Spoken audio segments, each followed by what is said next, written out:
Cek, cek, cek. Mulai ya? Ya, ngaret 1 jam plus makan siang. Ya, Assalamualaikum warahmatullahi wabarakatuh. Terima kasih rekan-rekan wartawan yang sudah hadir menghadiri undangan kami di media briefing hari ini terkait dengan bahan bakar gas di zona merah bolak-balik gagal mengendalikan pencemaran udara Jakarta. Tentunya kenapa akhir-akhir ini KPBB sering membuat media briefing dengan tema-tema yang memang menyasar terkait dengan isu pencemaran udara, karena memang dari dulu kita bersama-sama mengawal terkait dengan Perda 2 tahun 2005 tentang pengendalian pencemaran udara, yang salah satunya adalah setiap angkutan umum dan juga angkutan operasional Pemprov DKI Jakarta wajib menggunakan bahan bakar gas, ya, angkutan umum, ya. Salah satunya angkutan umum yaitu angkutan lingkungan, yaitu teman-teman bajai, taksi, ya, dan juga Transjakarta, dan harusnya juga angkutan yaitu kendaraan operasional Pemprov DKI Jakarta. Itu amanah dari Perda itu. Dari perjalanannya sekarang ini sudah 14 tahun kalau tidak salah Perda itu berumur gitu ya, sebagai salah satu mandat untuk pengendalian pencemaran udara. Tapi lagi-lagi banyak sekali polemik ya yang terjadi di lapangan ya, terutama para konsumen ya, para konsumen BBG. Salah satunya teman-teman dari Bajai ya, di sini ada Pak Robi dari angkutan lingkungan ya. Terima kasih sudah hadir. Monggo Pak Robi bareng sama saya di sini. Nanti akan ada Mas Daryatmo ya dari Yayasan Lembaga Konsumen Indonesia ya, akan bersama-sama kita. Ini terkait dari sisi konsumen seperti apa sih? Kenapa banyak sekali SPBG yang menolak teman-teman konsumen BBG ini? Alasannya kenapa? Gitu. Harusnya kan dibuka secara terang benderang oleh si produsennya itu sendiri atau si suppliernya itu sendiri. Nah, sampai saat ini kita masih tetap konsisten bahwa kendaraan-kendaraan yang beredar di Jakarta ataupun di luar Jakarta itu bisa berkomitmen untuk menggunakan bahan bakar yang ramah dan juga ya tentunya itu sangat ramah ya, terutama pakai bahan bakar gas yang selama ini sudah diamanahkan oleh salah satu perda di DKI Jakarta, dan turunannya juga ada Pergub kalau tidak salah ya, 141 ya, tahun 2015 atau 2014. Jadi itu turunannya itu sudah 2007 ya. Nah itu amanahnya itu sudah ada. Tapi lagi-lagi polemik ini ada banyak sekali challenge-nya, itu tantangannya terkait dengan penerapan BBG di DKI Jakarta, dan bahkan ada angkutan umum di DKI Jakarta yang sudah sideback gitu, yang tadinya sudah konsisten menggunakan BBG ya, dan kembali lagi menggunakan solar yang kalau saya bilang sih bahan bakar yang busuk gitu ya. Karena itu buruk sekali bahan bakar solarnya di kita, karena memang sulfurnya masih tinggi dan yang lain-lain. Jadi dari sisi itu pencemaran udara di Jakarta ya sampai saat ini kita masih terseok-seok bagaimana cara mengendalikan kualitas udara di di DKI Jakarta atau di ibu kota ini sendiri. Untuk ini ada 3 nanti akan narasumber, dan juga ada bapak-bapak dari angkutan Bajai yang akan memberikan sedikit testimoni terkait dengan seperti apa sih yang dialami di lapangan sendiri pada saat ingin membeli atau mau menggunakan bahan bakar ini sendiri ya, apakah sesuai dengan harapan yang memang sesuai dengan yang ada di SPBU gitu ya, datang ngantri, tinggal ada pilihan ya, tinggal mana yang akan dipilih. Tapi kalau yang BBG ini sendiri mungkin nanti akan ada testimoni dari beberapa wilayah ya, yang SPBG-nya ada juga yang katanya menolak ya untuk pengisian BBG di sana. Itu nanti dari Angling ya, Pak Robi dan teman-teman ya, pengguna Bajai itu bisa, yang sampai saat ini Bajai konsisten ya, komitmen mengikuti regulasinya Pemprov DKI Jakarta, yaitu Perda 2 tahun 2005 tentang pengendalian pencemaran udara, bahwa angkutan umum menggunakan bahan bakar gas. Tapi bagaimana supply dan yang bisa teman-teman dari Baja ini bisa dapat perlakuan yang sama, yaitu teman-teman selalu bilang kami ini ramah tapi kenapa tidak diperlakukan dengan ramah gitu ya, karena mereka sudah menggunakan bahan bakar gas yang cukup ramah tapi perlakuannya tidak dilakukan dengan ramah seperti kendaraan-kendaraan yang lain yang tidak ramah tapi diperlakukan dengan ramah gitu ya, oleh si supply-nya. Saya kira untuk menyingkat waktu, yang pertama ke siapa nih? Ke Pak Robi, silakan Pak Robi. Sebelum nanti ke Pak Puput dan juga Pak Sudaryatmo dari YLKI. Silakan, waktu dan tempat. Silakan Pak Robi.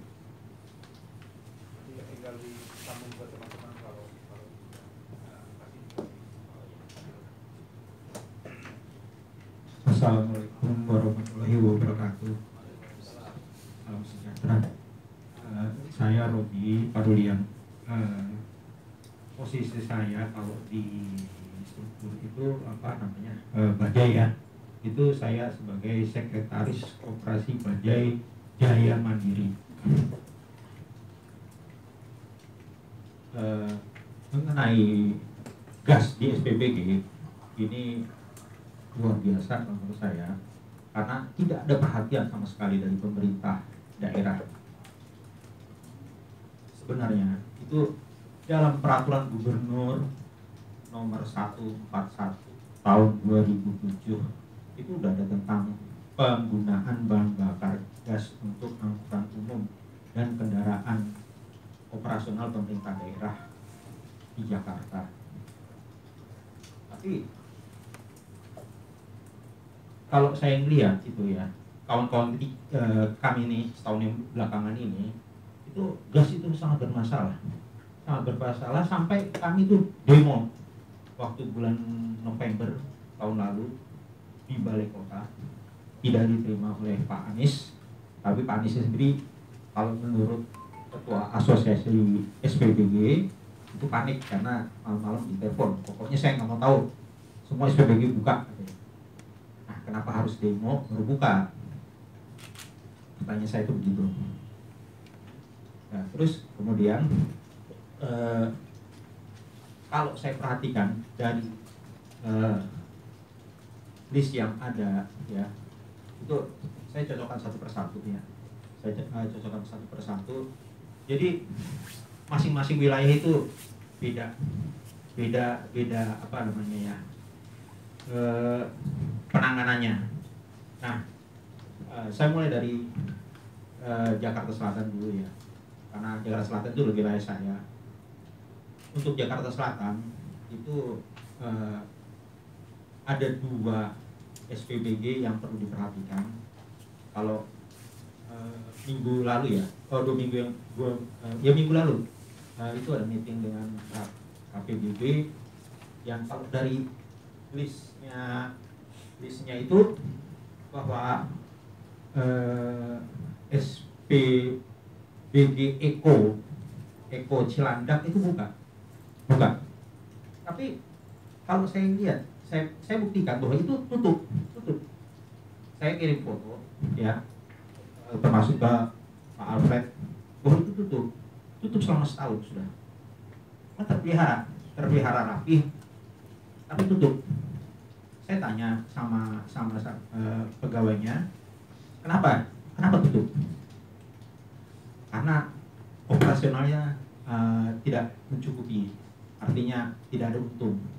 Ya nggak mungkin lah pihak swasta itu jual operasional rugi. Tapi pertanyaan kenapa dipaksakan untuk dalam tabel itu buka supaya rame gitu bukanya, nggak usah lah. Nah, untuk SPBG Lebak Bulus 3 minggu lalu dengan fasilitasi dari pihak Disub, kami meeting juga. Di situ diundang juga ada pihak SDM, Pertamina, kemudian PGN terus Jakpro, hanya KPBB nggak diundang. Saya cuma mau tanya gitu sama Bu Regina, kenapa Pak KPB nggak diundang waktu pertama sebelumnya lagi bulan apa? Oh iya kelewat, cuma saya Pak Alfred nggak mau datang katanya. Ya ibu sih nggak itu nggak ada dalam list. Terus kemarin juga nggak ada di list juga, sama gitu. Nah, jadi kalau di Lebak Bulus itu permasalahannya dari bulan Maret bocor sampai sekarang bocor. Permasalahannya itu kok nggak selesai bocornya. Terus kemudian saya urut lagi ya, SPBG Kalideres. SPBG Kalideres itu baru selesai Bu, Bapak-bapak sekalian. Nah, itu SPBG baru selesai, waktu dikerjakan itu di bawah 5.000 meter. Di bawah 5.000 meter itunya apa? Luas SPBG-nya. Tapi kemudian dilimpahkan ke SPBG tersebut oleh Pemprov DKI tanah yang di belakangnya. Otomatis tanahnya lebih dari 5.000 meter yang kemudian harus mempunyai AMDAL.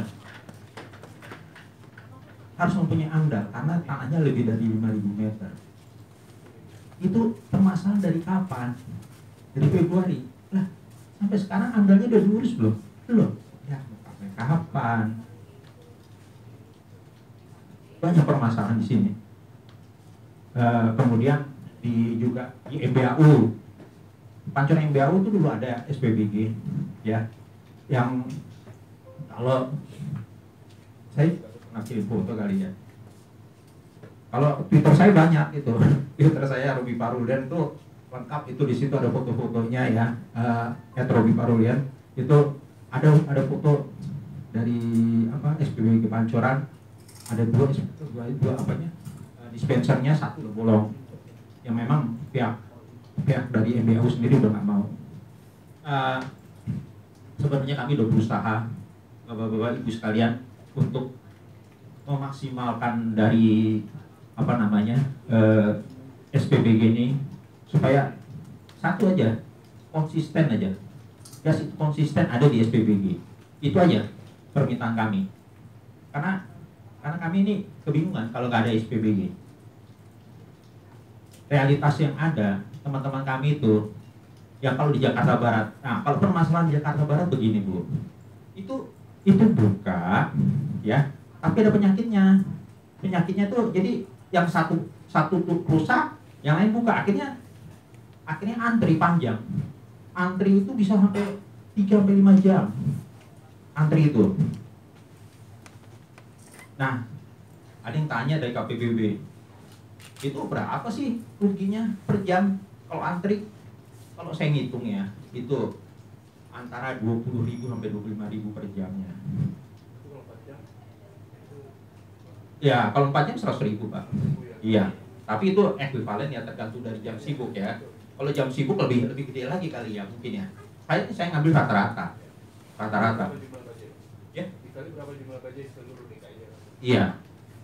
Dan untuk bajai seluruh DKI berapa kira-kira? Bajai kalau berdasarkan data yang ada itu dari di sub itu 12.000-an Pak. Iya. Nah, kemudian gini, kami udah berusaha, termasuk jadi di sub memfasilitasi, terus Dirjen Migas juga memfasilitasi waktu puasa kemarin kita dikumpulkan, tapi ya itu polanya ya tidak ada. Jadi hanya sekian saja di meeting ini tidak ada. Contoh misalnya ada SPBG di Jatinegara, itu sampai sekarang SPBG-nya ada, dispensernya, tapi pipanya nggak ada. Terus kemudian SPBG di Wali Kota Jakarta Timur ya. Nah itu juga pipanya belum ada. Jadi yang ini nomor 8 ini Kakao Cilada ini operasi apa enggak? Tidak. Sudah 1 tahun. Masih operasi dari tabel. Nah terus yang di atas lagi mesin. Nah itu operasi udah tutup. Tahun kita tuh. Udah setahun ya? Sudah setahun Pak. Iya. Iya. Mesin. Terus kemudian itu juga dari data yang ada itu, kemudian nomor 20. Jadi begini, ada SPBG yang buka tapi tidak terima bajai. Ini nomor 20. SPBG Jakpro Rawajaya itu menolak bajai masuk Operasi tadi. operasi. Jadi hanya menjual ke industri, ke pabrik. Bajai tidak terima. Kenapa tidak terima? Industri harganya 5 ribuan, bajainya 3 ribu. Ya, ya kita nggak mau tahu mengenai bedanya harga, ya terima dah. Ya namanya buka kan gitu. Terus kemudian SPBG yang Ancol ya, bagian Ancol itu juga tidak terima bajai dia. Tapi operasi Pak. Operasi. Yang ini ya, bagian Ancol ini. Iya. Itu operasi tapi tidak terima bajai.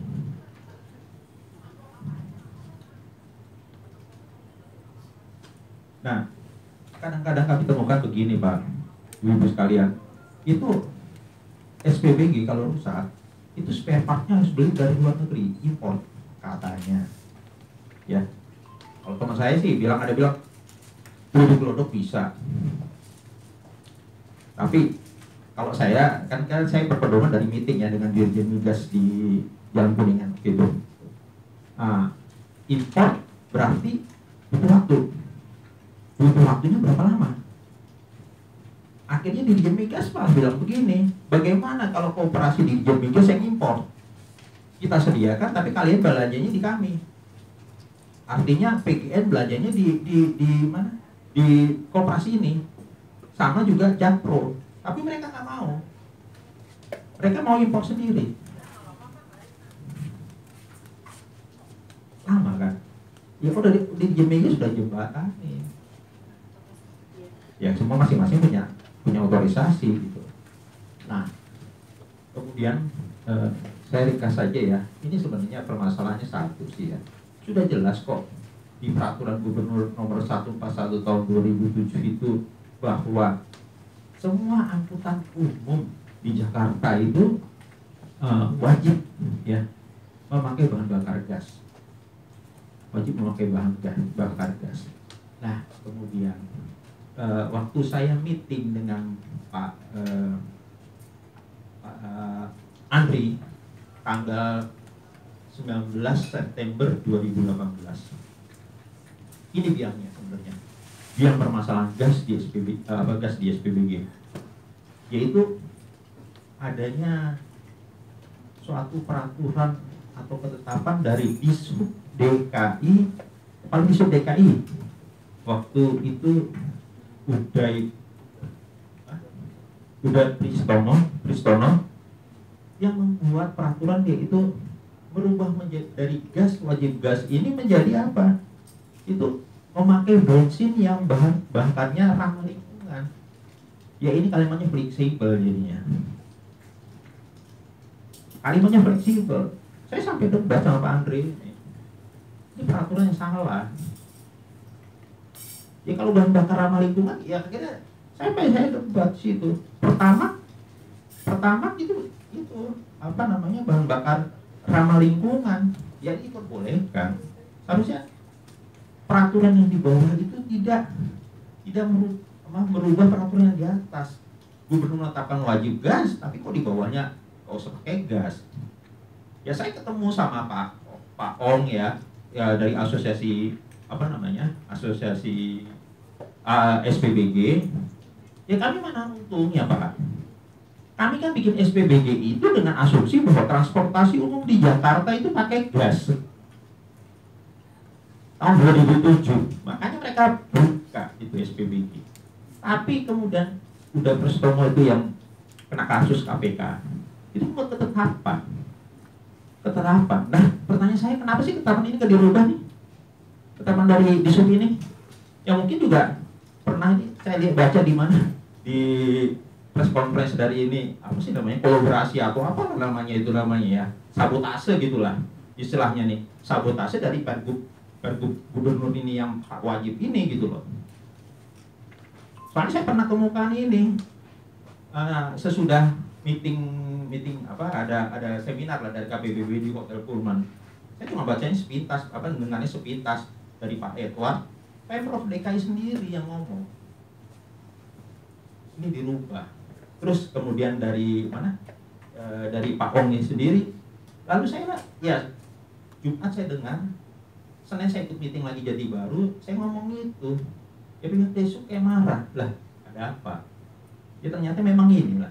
Yang penyebabnya itu adalah peraturan di Sub tahun 2014 yang berubah menjadi dari wajib gas berubah menjadi bahan bakar ramah lingkungan. Jadi fleksibel. Seharusnya kan kalau yang udah plat kuning, ya harus bahan bakarnya gas. Kami sendiri ya, kalau lagi apa namanya, lagi kir bahan bakar gas. Ini ya ditanya, pakai bahan bakar apa ini? Bensin, keluar dulu. Isi gasnya, jadi pakai gas. Lah, tapi yang lain-lain bisa.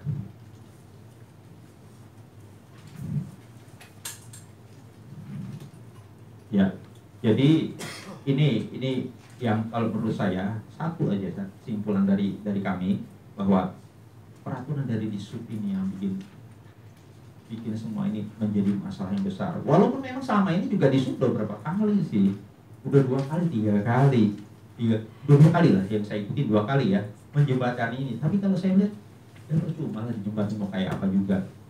SPBG itu kalau tidak bisa jualan mau ngapain?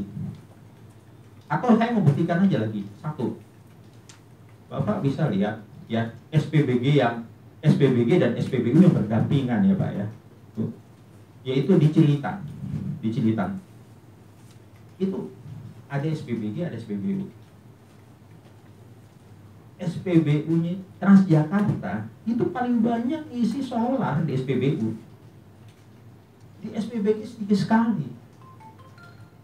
Dulunya waktu sebelumnya peraturan dari Udas Pristomo ini dilakukan, itu panjang sekali. Saya ini juga termasuk dari pengurus PGC waktu itu. Sampai kalau lagi antri itu luar biasa, bikin macet. Bottleneck di situ di PGC. Sampai akhirnya pembatas Transjakarta itu kami bongkar. Kami usul bongkar, akhirnya disubongkar. Jadi akhirnya nggak macet di situ. Tapi kalau sekarang Bapak Ibu lihat sekarang, ya, itu kenyataan sekali. Yang berdampingan itu di SPBU-nya yang isi solar paling banyak. Di SPBG-nya hampir nggak ada. Yang sekarang menjadi masalah apa? Ya polusi udara. Kita udah 2 bulan satu bulan terakhir ini polusi udara kenapa? Transportasinya apalagi sekarang didominasi oleh Transjakarta itu pakai solar, bukan pakai gas. Ya itu aja dari kami. Terima kasih. Terima kasih Pak Robi. Ini ke Pak Daryatmo dulu, aku ke Mas Bob dulu. Daryatmo, silakan. Mas Daryatmo, dari sisi konsumen gimana melihat kacamata konsumen dari silakan. Ya, terima kasih Pak Brad. Ya memang pertama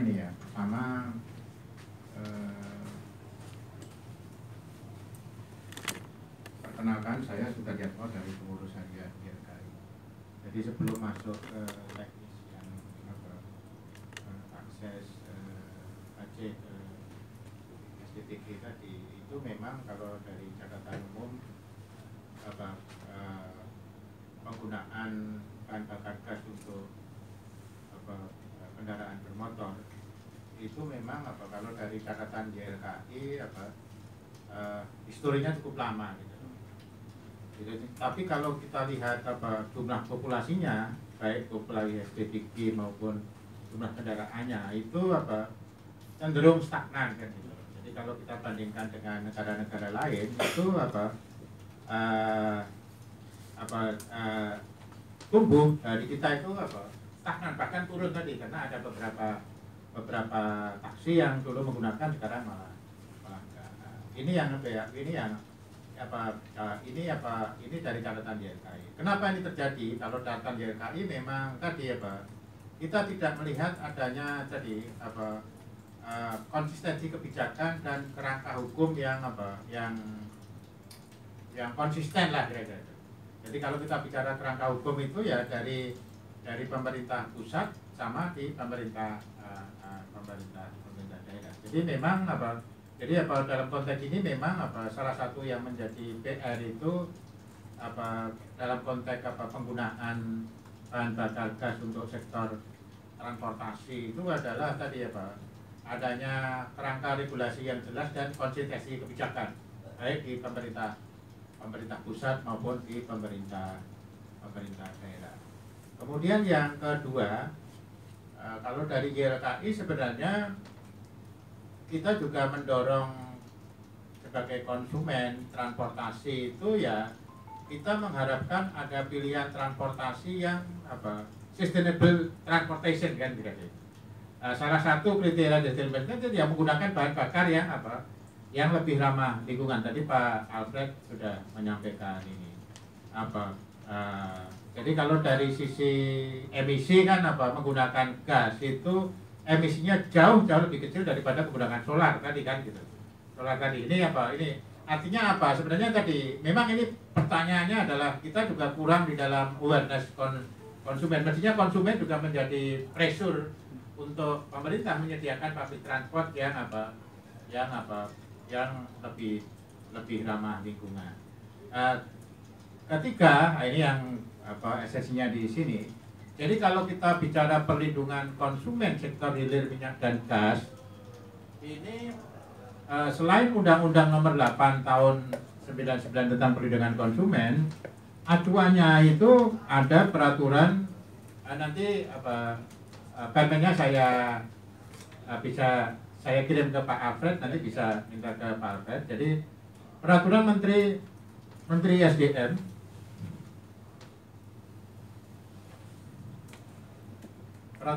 SDM nomor 19 tahun 2008 tentang pedoman dan tata cara perlindungan konsumen pada kegiatan usaha hilir minyak dan gas bumi.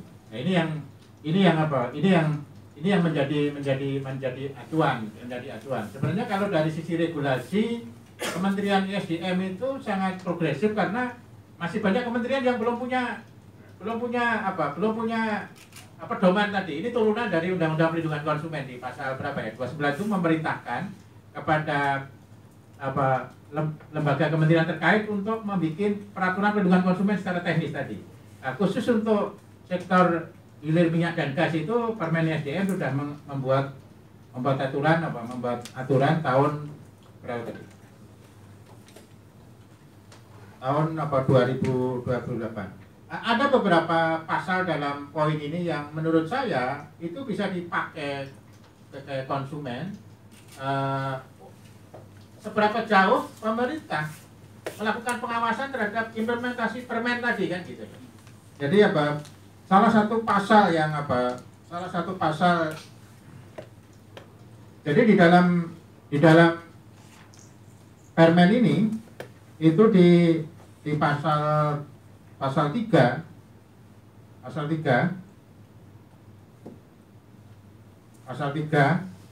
ini kaitannya dengan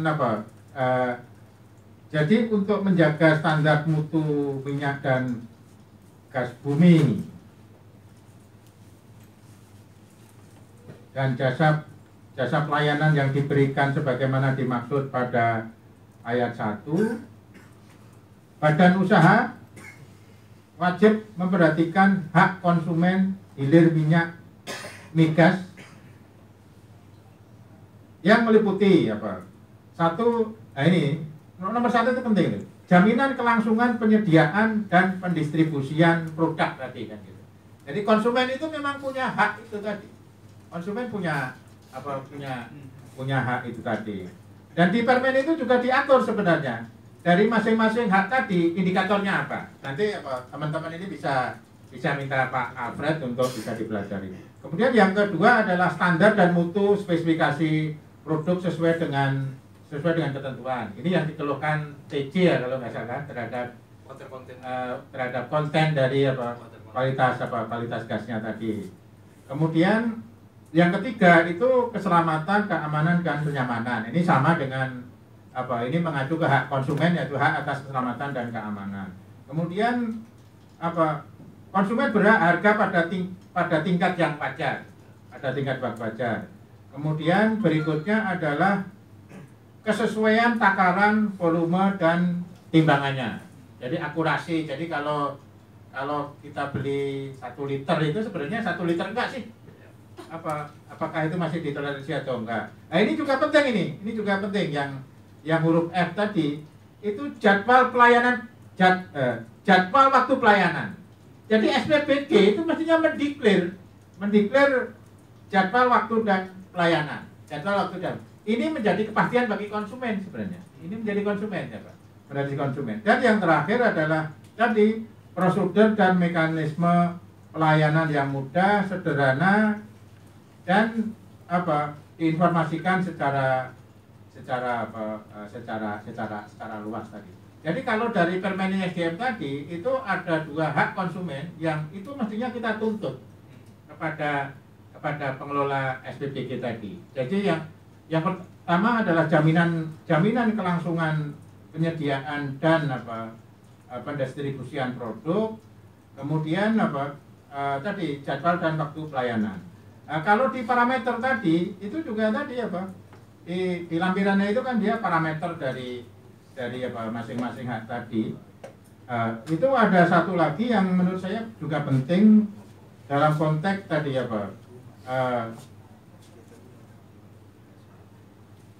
jadi diatur tadi prosedur dan mekanisme pengaduan yang mudah, sederhana dan diinformasikan secara luas.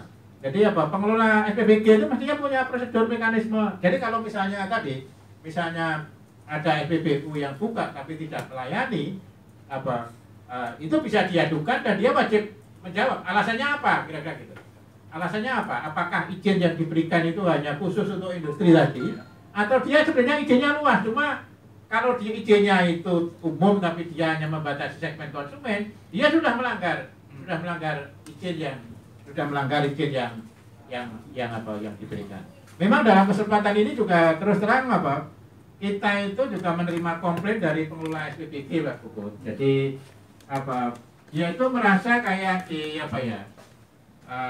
jadi janji pemerintah itu tinggal janji lah kira-kira gitu loh.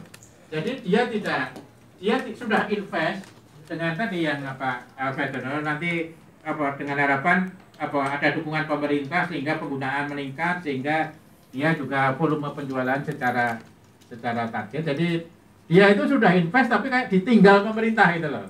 Jadi tadi growth pertumbuhan dari jumlah kendaraan yang menggunakan ini tidak bertambah signifikan. Sampai akhirnya dia nggak sanggup, kemudian nah ini juga menarik sebenarnya.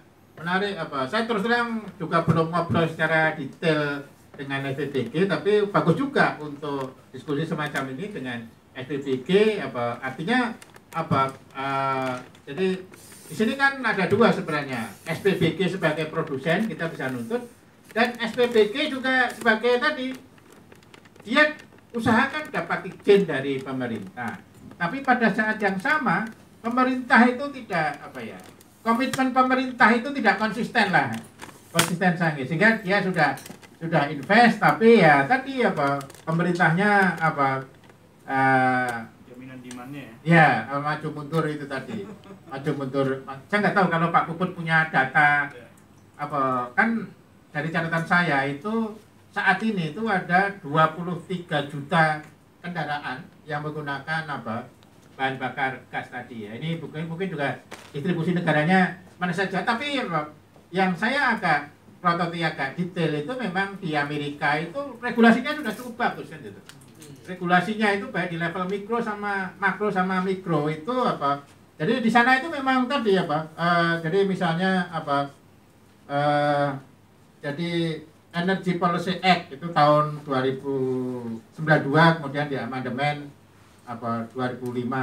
Kemudian Clean Air Act, jadi saling connect gitu loh regulasinya tadi. Selain tadi bahwa itu memang di regulasi Amerika gas itu sudah jadi alternatif selain fuel tadi itu regulasinya cukup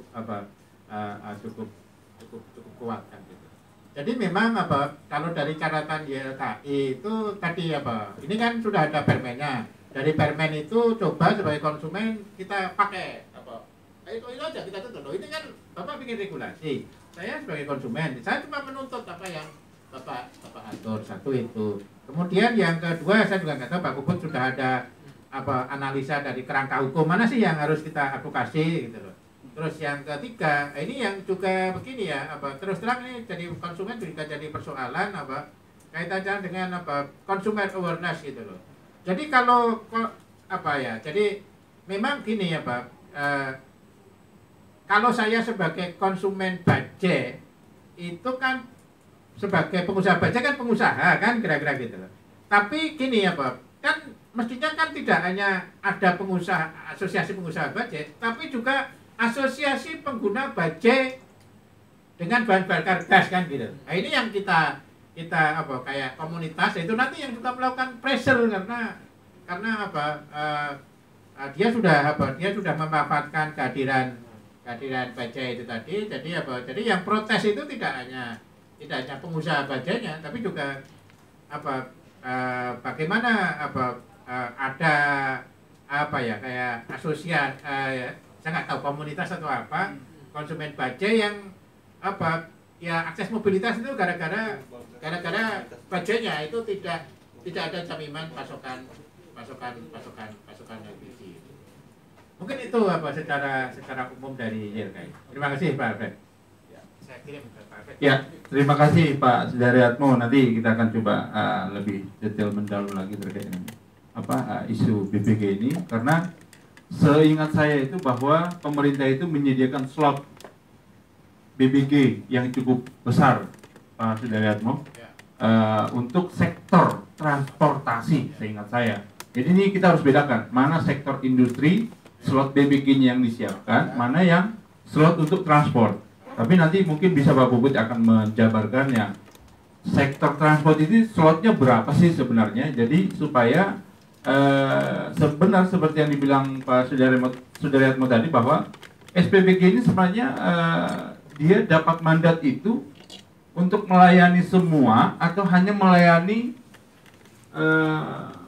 sebagian konsumen saja gitu. Jadi penting juga ini transparansi dari si pihak pengusaha SPBG-nya, karena teman-teman konsumen ini kan hanya memandangnya seperti ini. SPBU itu tidak ada yang namanya batasan, siapapun datang ke situ untuk membeli, gitu ya.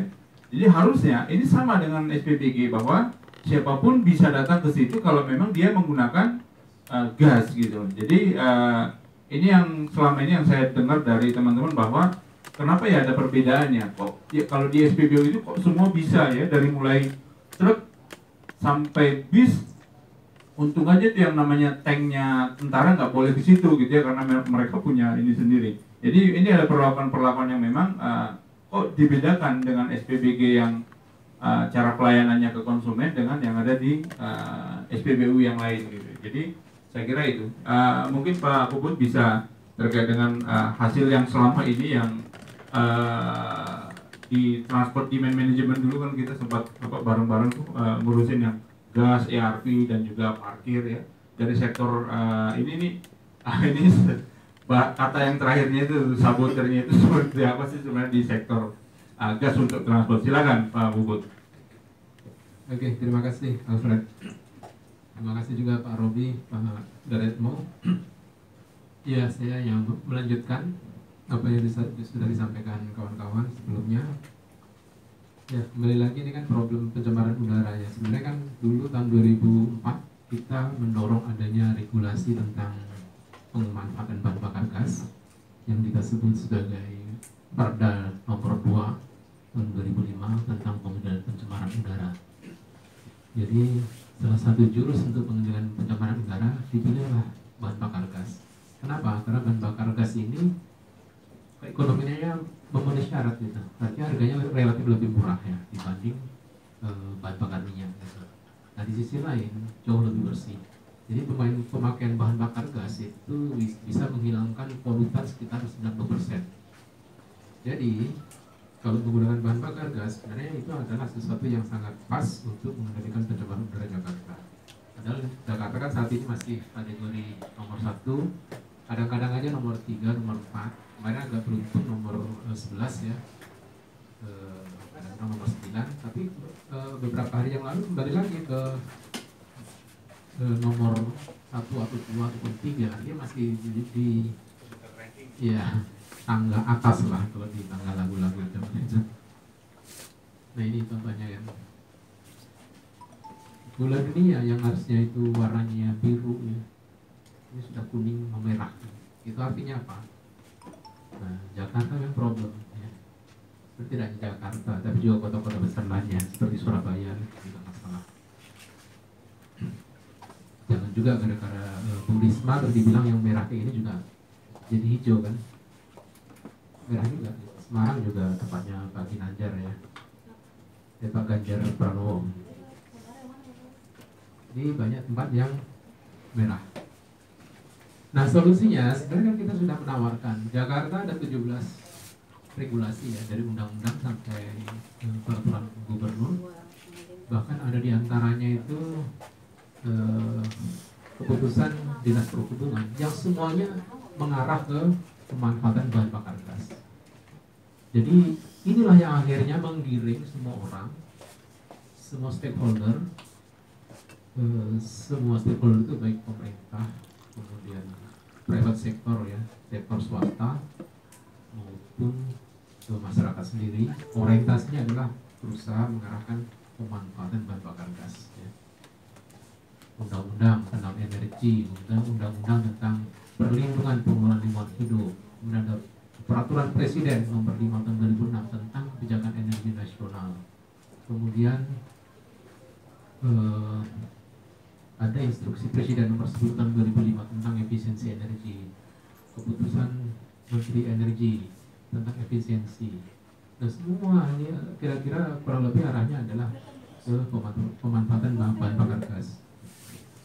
Yang lebih fokus dalam konteks bahan bakar gasnya ada Perda 2 tahun 2005 yang saya sampaikan sebelumnya tentang pengendalian pencemaran udara. Kemudian tahun 2007 keluar peraturan gubernur nomor 141 tentang pemanfaatan bahan bakar gas untuk transportasi. Nah di sini nanti akan saya jelaskan lebih detail ya di sini.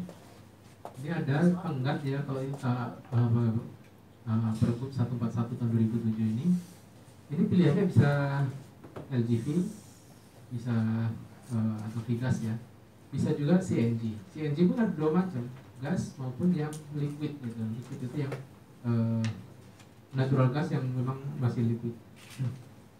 Jadi mau pakai apa saja boleh. Dulu ini berantem antara LPG dengan CNG, ini berantem, merasa yang paling bagus gitu. Saya sampai ketawa itu, ngapain kalian berantem? Orang marketnya itu gede banget di Jakarta ini, ada 100.000 unit kendaraan bermotor. Kalian sempat saya tantangin waktu itu. Kalian setahun 5.000 unit bisa nggak menyediakan itu? Keberatan mereka ternyata. Jadi kemampuannya hanya sekitar 2.000 sampai 3.000. Sehingga untuk waktu tertentu baru terpenuhi untuk 100.000 unit tadi. Gitu. Jadi ngapain kalian berantem kalau untuk memenuhi marketnya aja nggak bisa gitu. Tapi akhirnya belakangan mereka akur ya. Justru lawannya sekarang mobil diesel ya. Nah waktu itu dari ini kan sebenarnya ada tenggat ya. Nah ini juga kaitannya dengan amanat Perda tahun 2005 ini yang dibuat detail di dalam Pergub 141 sebenarnya sudah dibagi. Disebutkan di dalam Pergub ini periode pertama adalah masa transisi 2 tahun. Sejak 25 Oktober 2007. Ini saat diundangkannya Pergub 141 ya. Kemudian periode kedua adalah penerapannya. Ada waktu tenggat 5 tahun. Jadi selambat-lambatnya nantinya 25 Oktober tahun 2014 maka semua angkutan umum dan kendaraan operasional Pemda wajib menggunakan bahan bakar gas. Sorry ini salah ya, ini 2014, nanti koreksi. Ini 2014 ya, 25 Oktober 2014.